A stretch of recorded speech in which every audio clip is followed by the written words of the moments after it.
तो friends welcome my channel. तो कैसे हैं आप लोग? उम्मीद करते हैं मस्त होंगे। तो चलिए आज हम लेकर आ गए हैं फिर कार्बन एवं उनके यौगिक के पार्ट 2 वीडियो।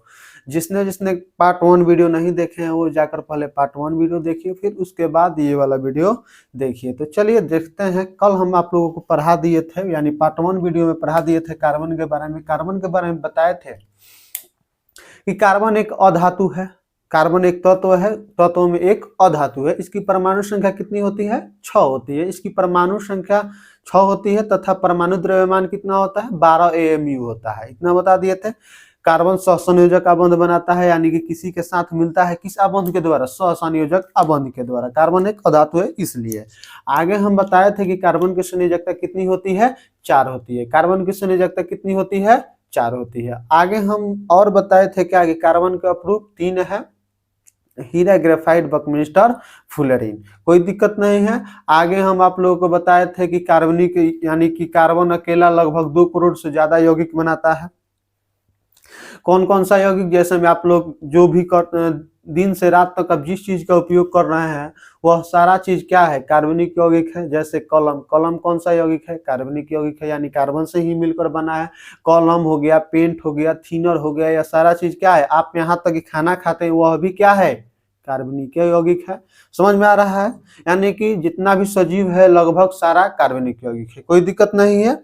आगे चलिए, आज हम फिर पार्ट 2 वीडियो में पढ़ाएंगे जीव शक्ति सिद्धांत। क्या पढ़ाएंगे? जीव शक्ति सिद्धांत। तो चलिए देखते हैं कैसा लगता है। चलिए आइए, तो पहले लिख देते हैं जीव शक्ति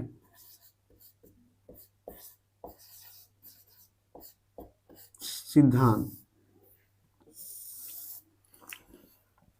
चलिए, जीव शक्ति सिद्धांत आखिर क्या है तो समझिए कि सन 1815 तक, कब तक बाबू?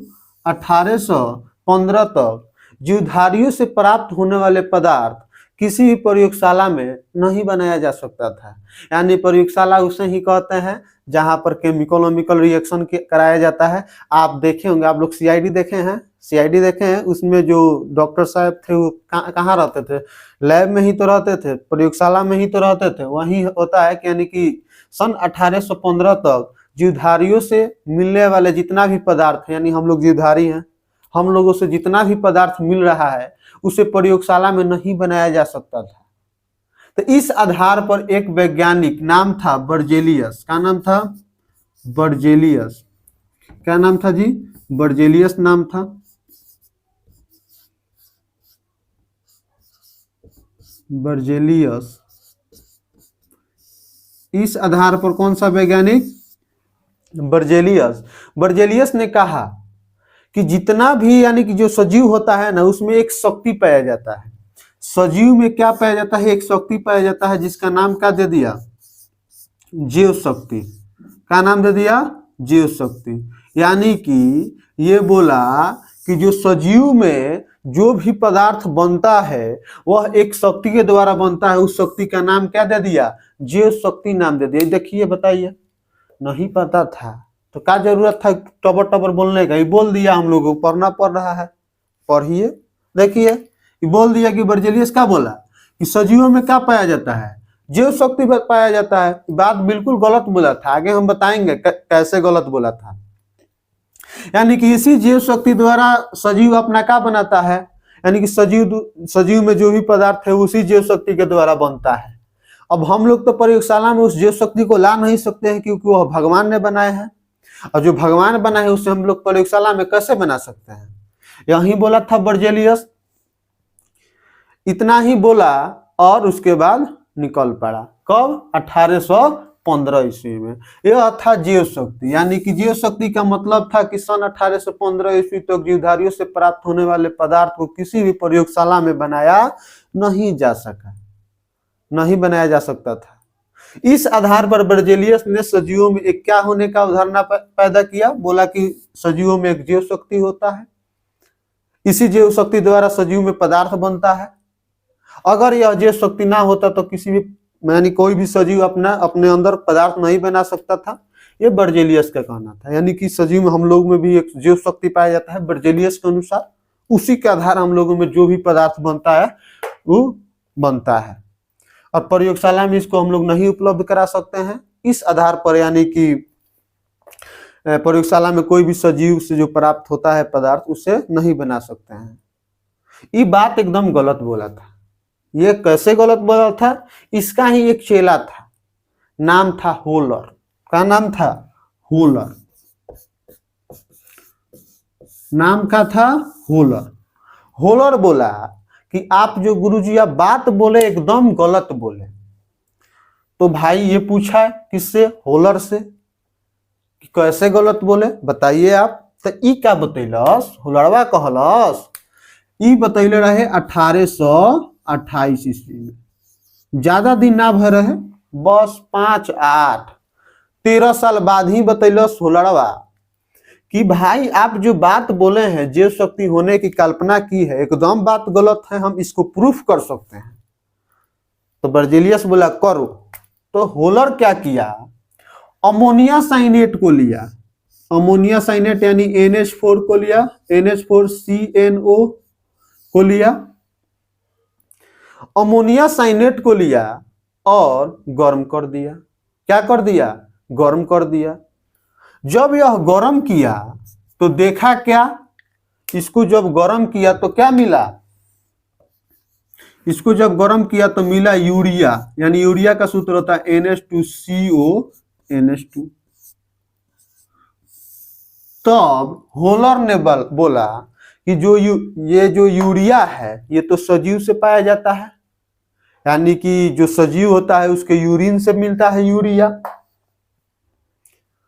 तो इस आधार पर भाई होलर का कैलन, हिंकर बात का कर दिलन, गलत कर दिलन कि आप जो बात बोले बनी एकदम गलत बोले बनी। बताओ घड़ी चेला तू लोग ऐसा मत करियो लोगिन, हमरा बात के गलती मत कटियो लोगिन। हई तो ई नलायक रहे, हम तो झूठ झूठ बात ना बोले, हम बहुत अच्छा आदमी है, देखो लोगी। तो भाई जो बर्जेलियस ई सब काम कर दिलस, होलर ई सब काम बोल दिलस, ओकरा बाद तब क्या हुआ? बर्जेलियस के बाद होलर ने तो गलती कर दिया था। उसके बाद इसका बेइज्जती करने के लिए एक और वैज्ञानिक आया। कब आया? 1845 ईस्वी में। कब आया बाबू? 1845 ईस्वी में। नाम का था कोल्बे। क्या नाम था बाबू? कोल्बे। ई कहलस नु, इहो एगो काम कर दिलस। काम ई कैलस कि जौन यानी कोल्बे एगो औरी जौन की सजीव से मिलेला पदार्थ एसिटिक अम्ल, कौन अम्ल मिलेला? एसिटिक अम्ल के संश्लेषण कर दिलस, प्रयोगशाला में बना दिलस। एसिटिक अम्ल कहाँ से? सजीव से प्राप्त होला पदार्थ, और निर्माण के कर दिलस कोल्बे कर दिलस। कहाँ कर दिलस? प्रयोगशाला में कर दिलस। तो बेचारा के दू गोरा मिल के गलती कर दिलस। हई हिती हिती लड़का के गलती कर दिलस, खिसिया गए। लेकिन हई दूगो तेज रहलस। तो भाई देखो ई एसिटिक अम्ल के यानी काची के एसिटिक अम्ल के संश्लेषण कैले रहलन। कोल्बे कौन अम्ल के प्रयोगशाला में संश्लेषण कैले रहलन? एसिटिक अम्ल के। एसिटिक अम्ल का फॉर्मूला क्या होता है? तो लिख देते हैं CH3COOH। समझ में आइल? इतना बात भइल तो लेकिन गौरी वैज्ञानिक आवता, नाम रहे बर्थेलो। का नाम रहे? बर्थेलो। उ आए 1856 में। कब आयल बाबू? 1856 में। आउ एगो काम कर दिलस। काम कैलसी, एक नाम का रहे बर्थेलो।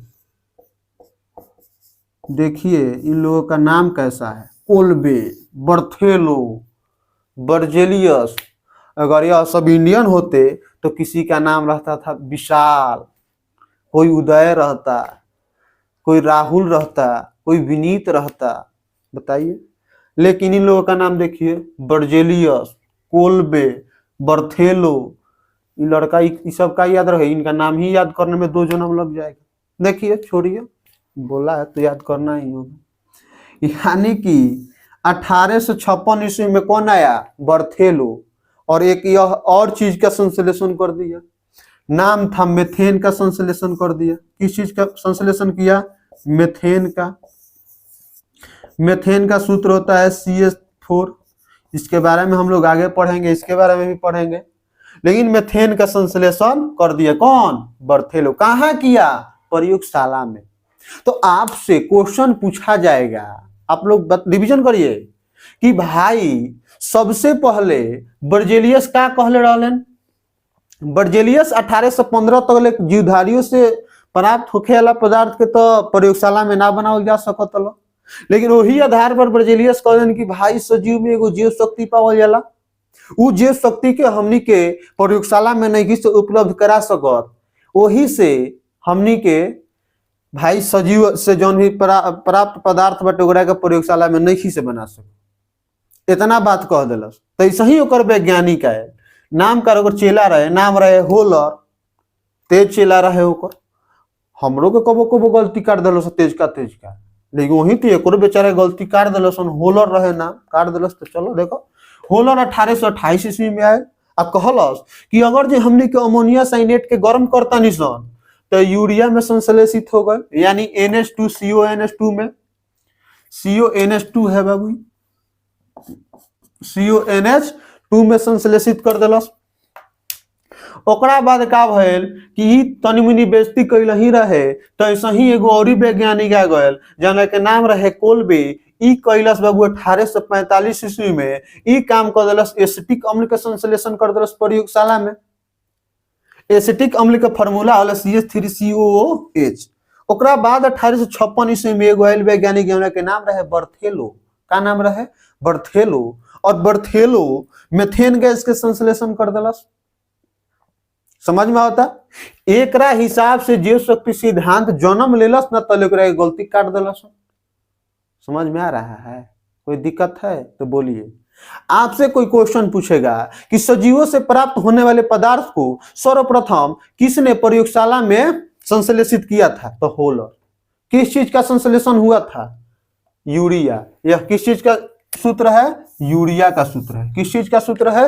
यूरिया का सूत्र है। यूरिया का सूत्र है, यूरिया। समझ में आ रहा है? कोई दिक्कत नहीं है। तो यह था हमारा जीव शक्ति सिद्धांत। इतना ही में ही जीव शक्ति सिद्धांत, इतना में जीव शक्ति का अंत। अगर ये आदमी इतना बात ना बोला होता तो इतना बात नहीं फैला होता। समझे? कोई दिक्कत? तो अब पूछा जाएगा कि दूसरा कौन सा कार्बनिक पदार्थ है, यानी दूसरा कौन सा सजीव से प्राप्त होने वाला पदार्थ है जिसे प्रयोगशाला में क्या किया गया था? संश्लेषण किया गया था। तो उसका क्या नाम है? एसिटिक अम्ल। कौन किया था? कोल्बे। कब किया था? 1845। उसके बाद बर्थेलो ने किया था। मेथेन गैस का संश्लेषण कब किया था? 1856 ईस्वी में। तो इसको हम मिटाते हैं, उसके बाद इसका परिभाषा लिख देते हैं। आप लोग कॉपी कलम लेकर तो बैठे ही होंगे, उम्मीद करते हैं। आप बैठे होंगे कि नहीं बैठे होंगे वो आप जानते हैं, लेकिन कॉपी कलम लेकर बैठिए और अच्छा से नोट्स अपना तैयार करिए। समझ में आ रहा है? हम बोर्ड पर अच्छा से लिख देते हैं, उसके बाद आप भी लिख लीजिए।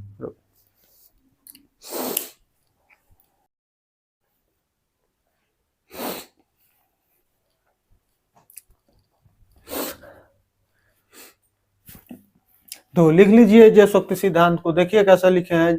सन 1815 तक जीवधारियों से प्राप्त होने वाले किसी भी पदार्थ को प्रयोगशाला में नहीं बनाया जा सकता था। इस आधार पर बर्जेलियस ने सजीवों में एक विशेष प्रकार की शक्ति अर्थात जीव शक्ति होने की कल्पना की। बर्जेलियस की यह मान्यता थी कि सजीवों में ये पदार्थ गुप्त जीव शक्ति द्वारा बनता है, क्योंकि इस जीव शक्ति को प्रयोगशाला में उपलब्ध नहीं कराया जा सकता है। इसलिए सजीवों से प्राप्त होने वाले पदार्थ को प्रयोगशाला में बनाना असंभव है। इसको आप लोग लिखिए पहले, उसके बाद पहले स्क्रीनशॉट भी मार सकते हैं, मार लीजिए। चलिए अब हम लिखवाते हैं जीव शक्ति सिद्धांत का अंत। तो पहले इसको मिटाते हैं, फिर जीव शक्ति सिद्धांत का अंत लिखते हैं। चलिए, जीव शक्ति सिद्धांत का अंत। सन 1828 ईस्वी में जर्मन वैज्ञानिक होलर ने प्रयोगशाला में कार्बनिक यौगिक यूरिया का संश्लेषण अमोनिया साइनेट को गर्म करके किया। इस खोज से जीव शक्ति सिद्धांत को गहरा धक्का लगा। अमोनिया का सूत्र, अमोनिया साइनेट का सूत्र ये है। गर्म किया तो यूरिया का संश्लेषण हुआ। इसके बाद सन 1845 में कोल्बे ने एसिटिक अम्ल का फॉर्मूला CH3COOH तथा 1856 ईस्वी में बर्थेलो ने मेथेन गैस यानी मेथेन का संश्लेषण प्रयोगशाला में किया, जिसके बाद जैव शक्ति सिद्धांत का अंत हो गया। तो ये था जैव शक्ति सिद्धांत और जैव शक्ति सिद्धांत का अंत। अब हम आपको बताएंगे कार्बन के अप्रूप के बारे में। कार्बन के अप्रूप टॉपिक दीजिए, इसको हम मिटाते हैं। चलिए देखते हैं कार्बन के अप्रूप के बारे में। अप्रूप में सबसे पहला है हीरा। हीरा क्या है? तो हीरा एक अनोखी चमक वाले रंगहीन पारदर्शी पदार्थ है। इसका डिफिनेशन लिख देते हैं कि हीरा एक अनोखी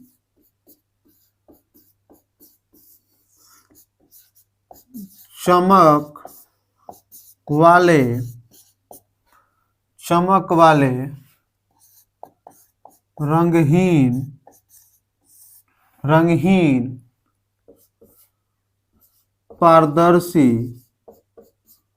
रंगहीन पारदर्शी पदार्थ है। रंगहीन पारदर्शी पदार्थ है। समझ में आ रहा है? हीरा एक अनोखी चमक वाले रंगहीन पारदर्शी पदार्थ है। पारदर्शी क्या होता है? तो पारदर्शी उसे कहते हैं जिसके आर पर आप देख सकें। जैसे में एक कांच लीजिए, कांच के आप आर पार देख सकते हैं, तो कांच क्या हो गया? पारदर्शी पदार्थ हो गया। वैसे ही आप हीरा लीजिएगा तो हीरा के भी आर पर आप देख सकते हैं। ध्यान में रहे, हीरा कहाँ से मिलता है? कोयला के खदान में से मिलता है, ये सब जानते हैं, कोई दिक्कत नहीं है। जब कोयला के खदान में से हीरा निकलता है तो वह मात्र एक पत्थर होता है जो पारदर्शी पत्थर होता है। उसमें विशेष प्रकार की चमक नहीं होती है। इसमें विशेष प्रकार की चमक कहाँ से आती है? जब आप हीरा को तराशिएगा, क्या करेगा? जब आप हीरा को तराशिएगा तो क्या होगा? इसमें छोटा छोटा कट लगाएंगे, तब इसमें प्रकाश जाता है। प्रकाश के लगातार परिवर्तन के हिसाब से क्या करता है? हीरा चमकने लगता है। लेकिन जब यह खदान से मिलता है तो इसमें विशेष प्रकार की चमक नहीं होती है, मात्र एक पारदर्शी पत्थर होता है। समझ में आ रहा है? तो इसका डिफिनेशन बहुत अच्छा लिखे हैं। हीरा एक अनोखी चमक वाले रंगहीन पारदर्शी पदार्थ है। हीरा बहुत कठोर होता है।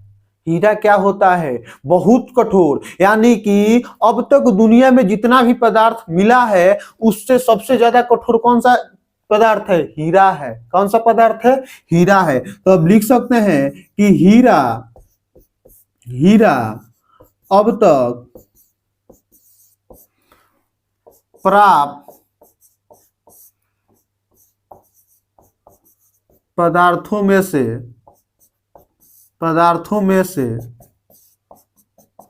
से सबसे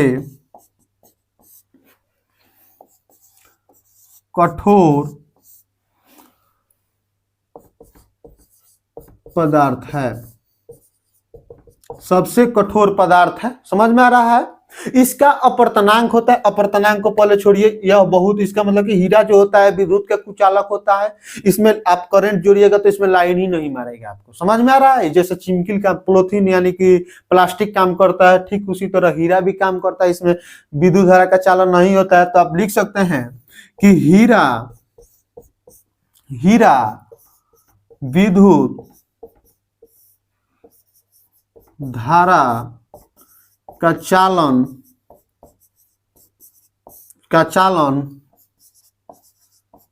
नहीं करता है। हीरा विद्युत धारा का चालन करता है? नहीं करता है।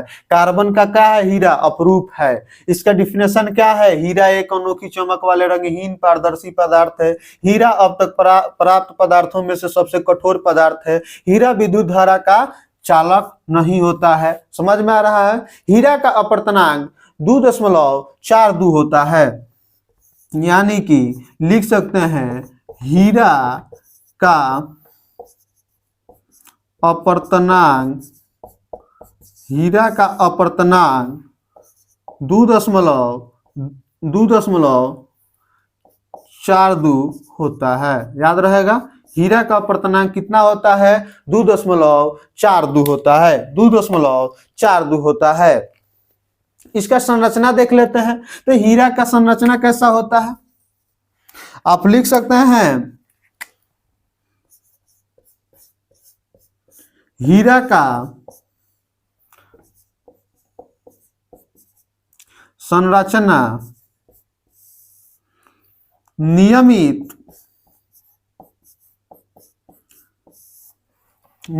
चतुष्फलक होता है, नियमित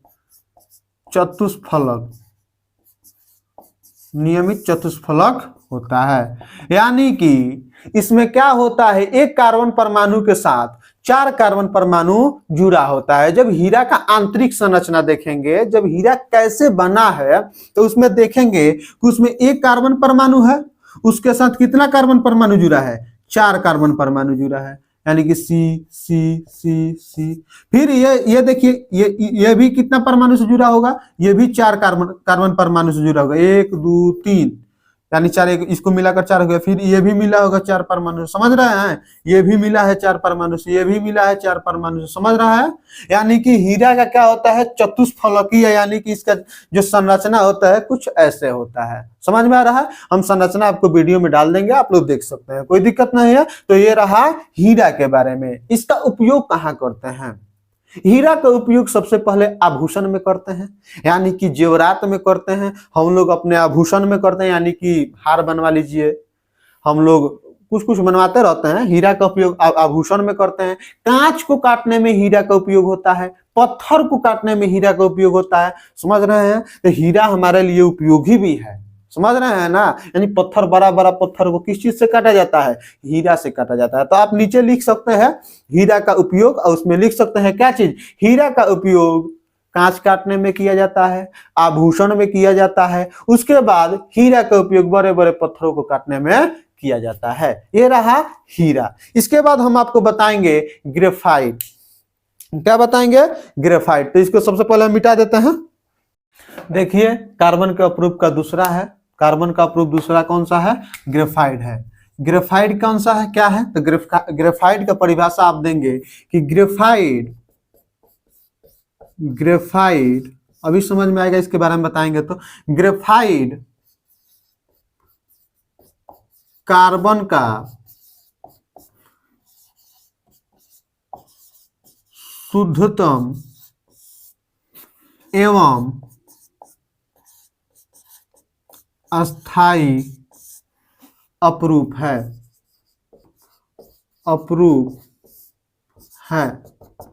यानी कि देखिए, सबसे पहले आप लोग ग्रेफाइट कहाँ देखे हैं वो बता देते हैं। आप लोग कटर पेंसिल का उपयोग करते हैं, यानी कि आप लोग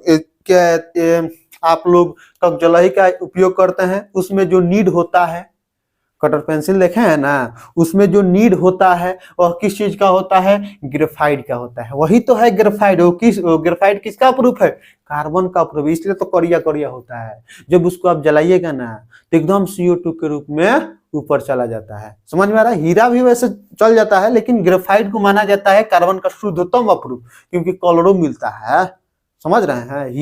हीरा का भी आंतरिक गुण कार्बन जैसा ही है, लेकिन कलरवा नहीं मिलता है, वो रंगहीन है, कलरवा मिलता है। इसलिए वो कोई बोल देता है ग्रेफाइट कार्बन का बेटा है। हीरा को देखकर चौंक जाता है लोग, समझ रहे हैं। इसलिए बोला जाता है कि ग्रेफाइट कार्बन का शुद्धतम एवं अस्थाई अपरूप है।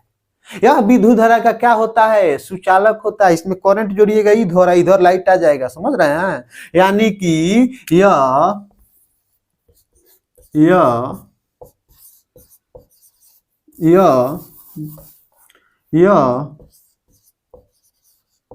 विद्युत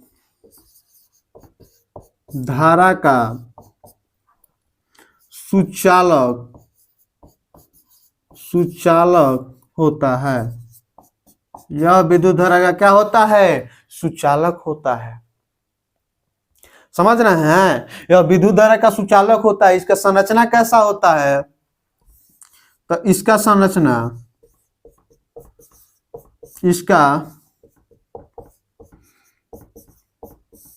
संरचना षष्ठफलकीय होता है। कैसा होता है,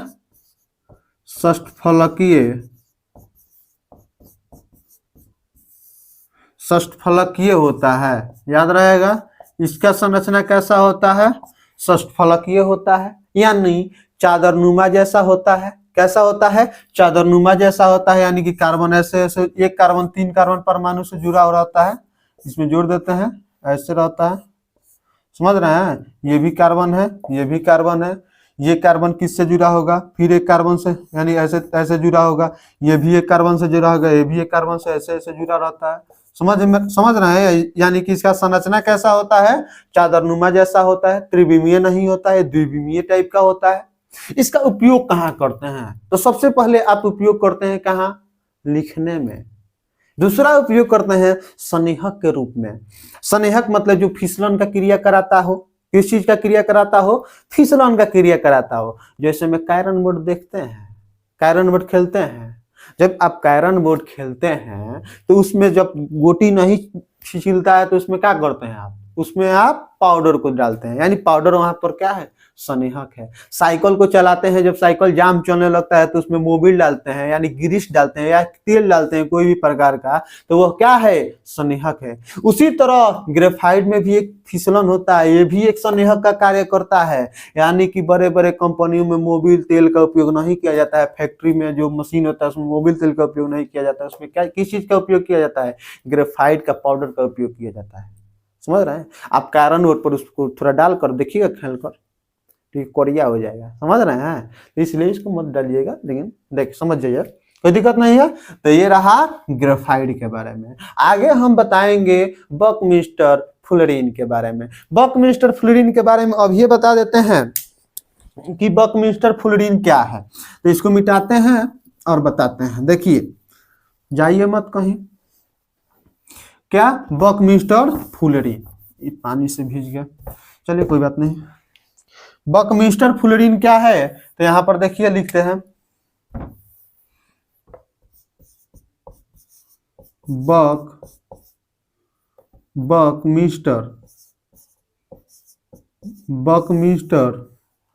फुलरिन क्या है? बकमिस्टर फुलरिन ये क्या होता है? बकमिस्टर फुलरिन भी आप चारकोल देखें, वही तो है बकमिस्टर फुलरिन। समझ रहे हैं? वही है बकमिस्टर फुलरिन। इसका संरचना एक फुटबॉल जैसा होता है। कैसा होता है? फुटबॉल जैसा होता है। इसका निर्माण कौन करता है? ये बताइए तो। मानव करता है। आप चैली को जलाते हैं तभी ना ये बनता है। समझ रहे हैं? तो इसका उपयोग मानव आप कर सकते हैं। इसका उपयोग करने में थोड़ा टाइम लगेगा। ग्रेफाइट में आप हीरा का मतलब कि हीरा का आप निर्माण करेंगे तो उसमें टाइम लगेगा, लेकिन इसको आप निर्माण कर सकते हैं घर पर भी। तो ये जो बकमिस्टर फुलरिन होता है, यानी इसको हम आम भाषा में चारकोल कहते हैं। इसमें कार्बन के कितने परमाणु जुड़े रहते हैं? कार्बन के 60 परमाणु एक साथ रहते हैं, यानी इसे C60 भी कहा जाता है। बकमिस्टर को क्या कहा जाता है? C60 से भी प्रदर्शित किया जाता है। याद रहेगा? तो इसका डिफिनेशन में आप लोग लिख सकते हैं कि यह भी एक कार्बन का अपरूप है, जिसमें क्या इसका संरचना कैसा होता है? फुटबॉल जैसा होता है। या जैसे चारकोल का उपयोग कहाँ कहाँ करते हैं तो आप तो जानते ही हैं, कोई दिक्कत नहीं है। आगे का क्लास हम कल पढ़ते हैं। आज इतना समझ में आया होगा तो लाइक करिए, सब्सक्राइब करिए। फिर मिलते हैं पार्ट 3 वीडियो में, और ऑल द बेस्ट। फिर मिलता है, बाय।